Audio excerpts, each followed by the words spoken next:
Now, I've been dating a woman for, it'll be 6 weeks tomorrow. I actually did the math of that tonight. I'm like, is it 6? Is it 7? Is it 6? Is it 7? It's 6. And even peeked at the date on the clock here, or on my computer. Um, and we're about 10 days out from Halloween. And my girlfriend doesn't watch horror movies. Uh, I watched the first 3 minutes of It Follows with her, I think, maybe 10, and then I hit pause and said, okay, that's where you want to end it. If you want it to be a good movie with kind of a weird ending, I got up to the point where the guy chloroforms her. I'm like, that's where you end it, because It Follows. Well, a lot of people don't like it, and I get it. It's slow, and it doesn't make a lot of sense. But I found it terrifying. I found it a good old-fashioned horror movie, which is just about a chase scene. It's a 90-minute chase scene. It doesn't overstay its welcome. It doesn't overexpand its premise. It is a very simple horror movie, and I genuinely found it terrifying. I remember when I came home from the theater, my son and I had gone, and walking home from the theater, we kept looking behind us, waiting to see something behind us. And at the time, saying to him that since the thing was sexually transmitted, saying at least we know we're safe because there's no sexual transmission going on with either of us at this point in our lives. That was about a year ago. And I always sort of found that a funny thing to take out of that movie and go, well, at least I'm not having sex. So for that reason, it was an old-fashioned 80s movie. Now, I'm going to do recommendations here for movies to watch if if you're coming up on Halloween and you're not really a horror buff. So let's say you're not really into horror movies. Now, the trick is some of the best movies are already over at the Girlfriends because I'm tricky that way. I've been taking one or two at a time. I'll go over, and then whoops, I left it there. Whoops. And then Halloween, we'll have a good idea what we're doing. I don't want Halloween to come and then realize I forgot. So I've got enough over there right now that I'm happy. The Nightmare on Elm Street collection is over there. Now, if you've never watched Nightmare on Elm Street, and I can't believe I'm saying that, but there are people out there who don't watch horror movies. So I'm going to make this as quick as possible. Elm Street 1 is fantastic. 2 is not great, and you don't need to watch 2. 2 is not necessary for the storyline. 3 is amazing. 4 is really good. And each of those movies features a very strong female lead, except 2, which, yeah, not so much. And 5 is iffy.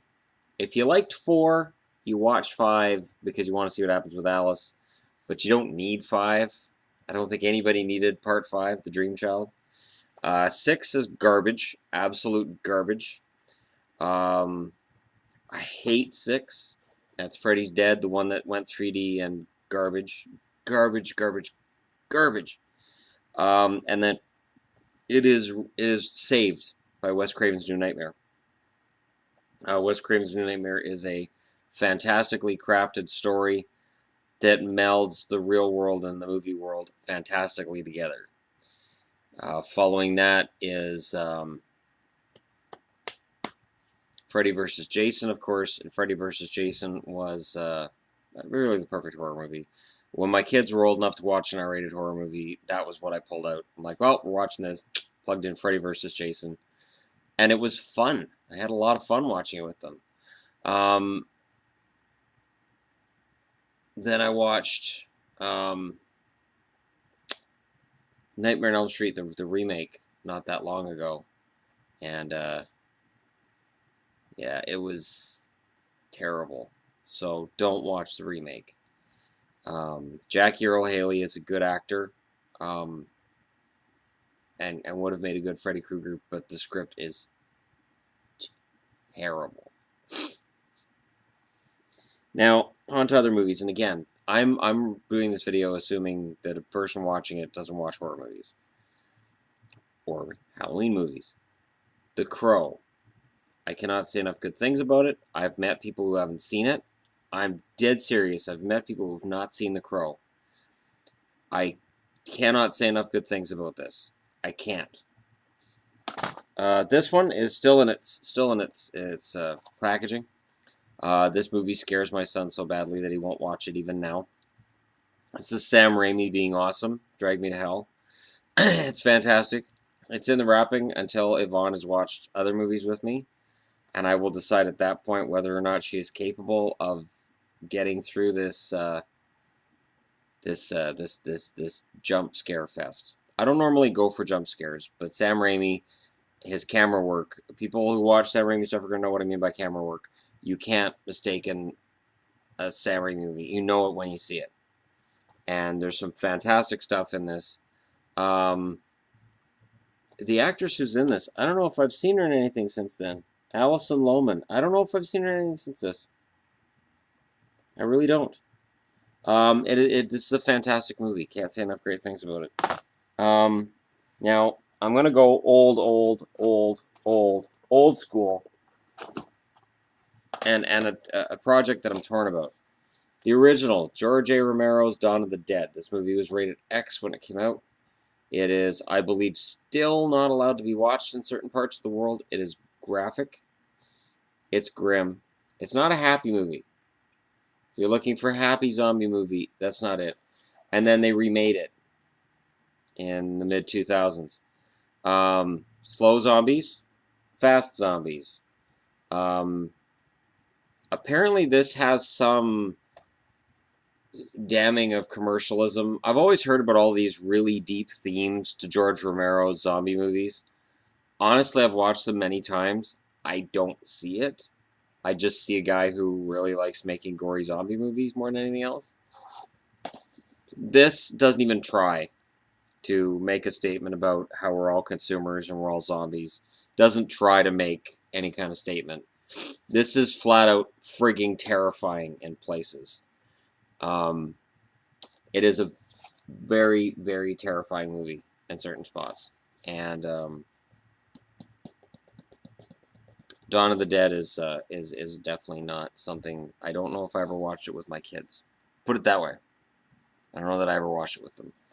If you're looking for a zombie movie you could watch with your kids, and I don't have it here in front of me, it'd have to be young teens, though. This isn't something little kids can watch. Zombieland.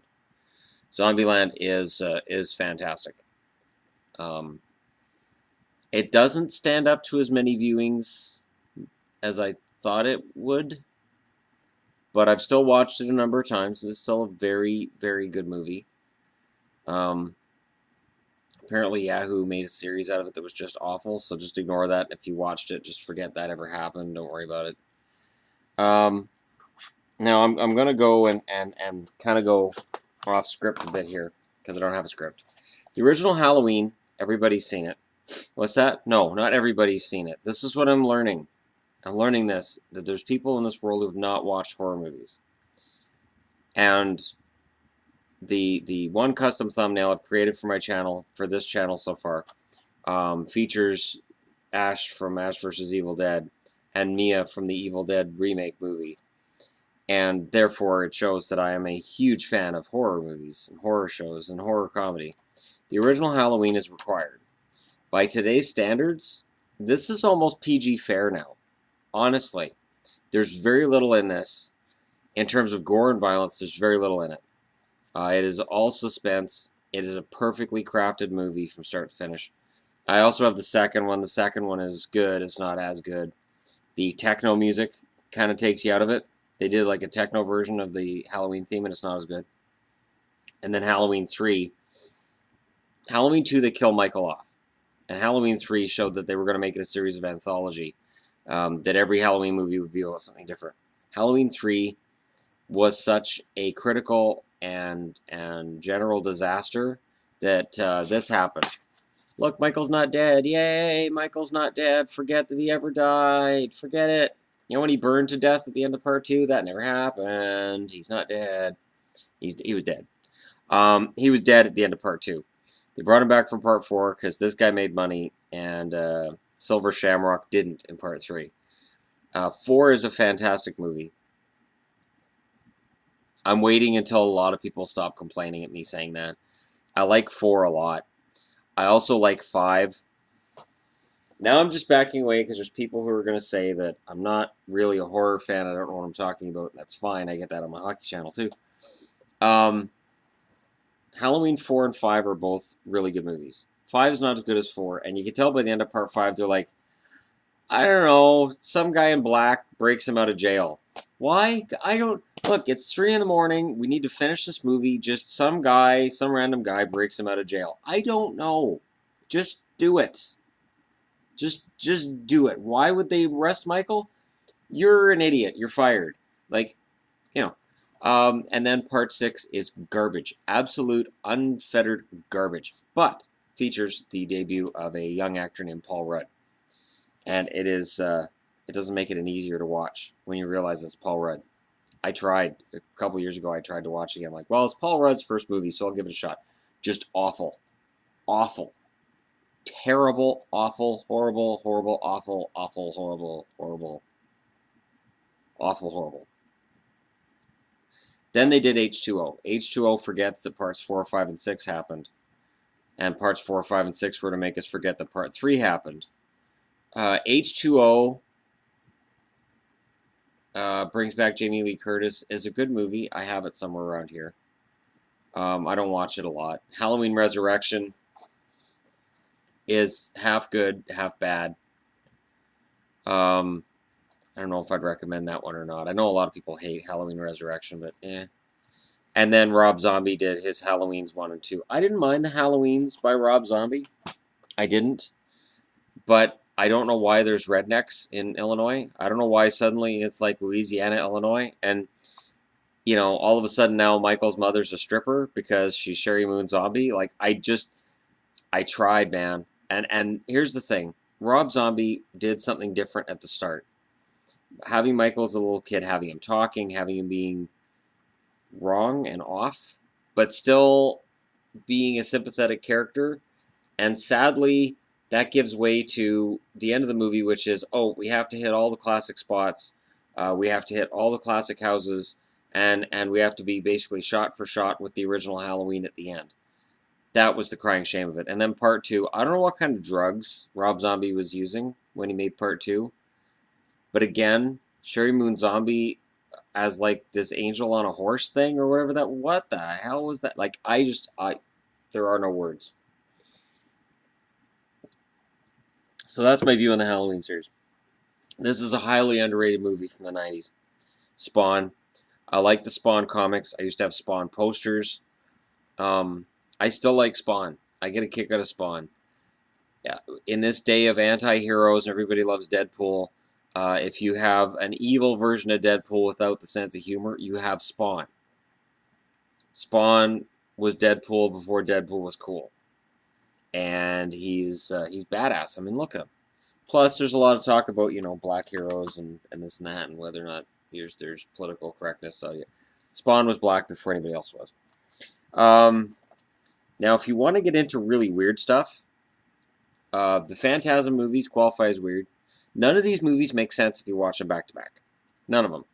And I only have parts 2 and 3. I only have parts 2 and 3 because part 4 is insanely expensive online, and part 1 is mostly awful. I hated part 1. I remember hearing that part 1 was rated X for something, and then I watched the scene that it was rated X for, and it's really badly done. I thought it was really cheap and badly done. And they gave it the shocking X rating just because it was such an off-putting scene.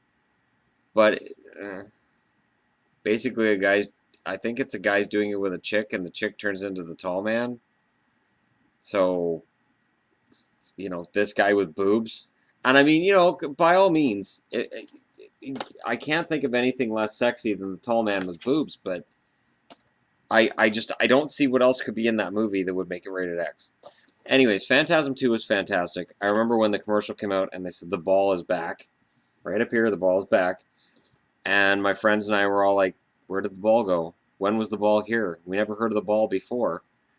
So we watched it. We went to a midnight screening and watched it. And it was fantastic from start to finish. Made my friend Marcus jump quite a bit. Part 3 has nothing to do with the second one. It does. It's all the same characters. It's the same storyline. But really, if you watch them back to back, you'll be like, wait, what? And then if you watch this back to back with part 4 back to, like all 3 of them in a row, you're really confused. But I like the Phantasm series for being different. There's no sense of humor to these movies. They're pretty rough. Now that I'm an adult and I've raised children, I don't know that I enjoy them as much as I used to, but honestly, if you're a teenager and you're looking for something that's rather graphic you haven't watched before, and I have all the Friday the 13th. Of course I do. Why wouldn't I have all the Friday the 13th? Let me just go through this quick. Part 1 is crap, but it's the original, so you have to watch it. Part 2 is almost crap, mostly crap, but Amy Steele's gorgeous, so you deal with it. Part 3 is campy crap, so campy crap is good, and if you can watch it in 3D, and if you can get through the 3D headache of those horrible red and blue glasses, Part 3 is hilarious. Not intentionally hilarious. Chris's story about the man in the woods, which kind of portrays Jason as being a rapist all of a sudden. I have my doubts Jason's a rapist, but they kind of make that seem like it's a possibility when you watch the movie. Part 3 is campy fun. Part 4 is mostly garbage. Part 4 is mostly remembered for Crispin Glover. The McFly. McFly's George McFly from the Back to the Future movie. Yeah, he's in Part 4. Part 5 is borderline porn because it was created by a porn director. It is mostly garbage. But if you like boobs, then Part 5 is your movie because it was wall-to-wall boobs. Part 6 is a very good movie. No boobs, but a very good movie. So you forget there's no boobs until you realize at the end there weren't any boobs in that movie. And then you're like, no boobs. Part 7 is a good movie. It's Jason versus Carrie, but since they couldn't actually get Carrie White for the movie, it's a girl who just happens to have telekinesis and be kind of different from everybody else and gets picked on by other people. It's Carrie. Part 8 is horrible. All of a sudden, Crystal Lake empties out into the Atlantic.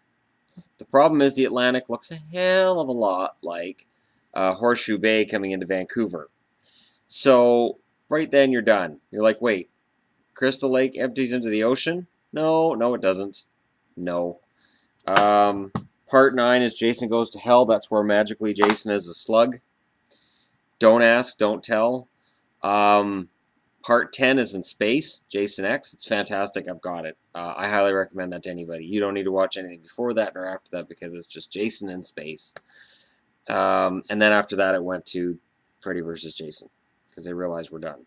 There's the Friday the 13th reboot, which I've talked about in previous videos that I really enjoyed. Fantastic movie. To me, anyways, because the originals were so bad that the remake is actually good in comparison, but people remember them as being good, and I don't know why, because they're terrible. The Saw movies are not good for Halloween because they are torture porn. I do not recommend torture porn for Halloween. The movies I'm talking about here are movies that, yes, they have gore, they may have a high body count, but there's some fun to them. Even Phantasm, there's some fun that you can find in Phantasm that you can't in Saw or Hostel, or if anybody on the planet's going to watch Human Centipede on Halloween, you need your head read. In fact, if you're going to watch Human Centipede 2 at all, you need your head read. And I won't even go near Part 3. But in general, horror movies and Halloween do go together. And I have the new Carrie movie, the Carrie remake with Chloe Grace Moretz in it. The only problem I had with that movie is that Chloe Grace Moretz is far too attractive to be Carrie White. Sissy Spacek works because she's kind of pretty, kind of different, kind of weird looking. Chloe Grace Moretz is a gorgeous woman, so it just doesn't work on that level. I believe I also took Night of the Comet over to my girlfriend's. Night of the Comet is a fantastic, campy 80s movie, post-apocalypse. There's a scene where the girls go shopping with Girls Just Want to Have Fun playing in the background. Like, it is a fun movie. There's no gore. Well, mild gore. There's no big body count. I think there's only one character that dies, and that's right at the start. And you don't see him get eaten or anything. It's just talked about off screen. So you kind of get sick in yourself. Like, oh, he got eaten. But you don't see any of it. And that's what makes it genius. Creepshow, I don't like the original Creepshow. I don't know why. I just don't. I'm not a big fan of the original Creepshow. Creepshow 2 I enjoyed quite a bit. I know that's going to take some points off for me for cool points. Werewolf movies. Most werewolf movies are shite. Honestly, most of them are garbage. I would recommend American Werewolf in London, though. I have it here somewhere. If you want to watch vampire movies, Lost Boys is classic, fantastic. I don't believe I didn't bring it over here. I know I have it in my collection, both as DVD and a Blu-ray. I've bought that movie 4 times in my lifetime, and I'll probably end up buying it again when I get a 4K TV and a 4K Blu-ray. But Lost Boys is fantastic, and stay away from the sequels. Just stay away from the sequels. So yeah, I guess that about does it. Please let me know in the comments any recommendations you have for Halloween horror flicks. I'm doing this more for if you're going to have a party and you want something going on in the background, you guys can walk away, come back to later and realize, oh, that's still on, and not miss anything. Or if, in the case of some of the ones I'm saying are really good movies, you want to stay in, it's going to be raining out because you're on the West Coast. You could just stay in and watch a marathon. So I'm trying to give marathon ideas too. That's why this video is over 20 minutes long, and I apologize. Anyways, thanks for watching. Happy Halloween to all. 11 days out. I love that Halloween has become a season. It has actually become a season thanks to stores selling the candy bars early. All the candy bars for Halloween are. All they are is just small versions for more money. So I totally understand why candy companies are willing to put them out earlier in the year, because they're making more money by producing less product. It's really, really a strange thing. It's the only thing I can think of where you can charge people more for smaller portions. And yet for some reason at Halloween they have the mini coffee crisps. And why is it mini coffee crisps are so much better than full-size coffee crisps? It's the same chocolate bar shrunken down. Why is it so much better? All right, I'm done. I've probably missed some things like Tremors. Tremors, those movies are great to sit and watch. They're mindless. Not necessarily, I don't know, Halloween? Is it a Halloween thing? It's, no, if you're going to ask, I didn't forget a lot of the stuff, but Night of the Creeps is fantastic. Night of the Creeps, Screaming Like Banshees, fantastic movie. Return of the Living Dead, Return of the Living Dead 2, Return of the Living Dead 3. There's no storyline, there's tons of fun, and Melinda Clarke is drop dead gorgeous in Return of the Living Dead 3. And I'm trying to think if there's anything else before I go. Anything else? Anything. Gremlins is Christmas. Gremlins 2 is Christmas as well. Twilight Zone. Yeah, that's it. All right. Thanks for watching, and I'll talk to y'all again real soon.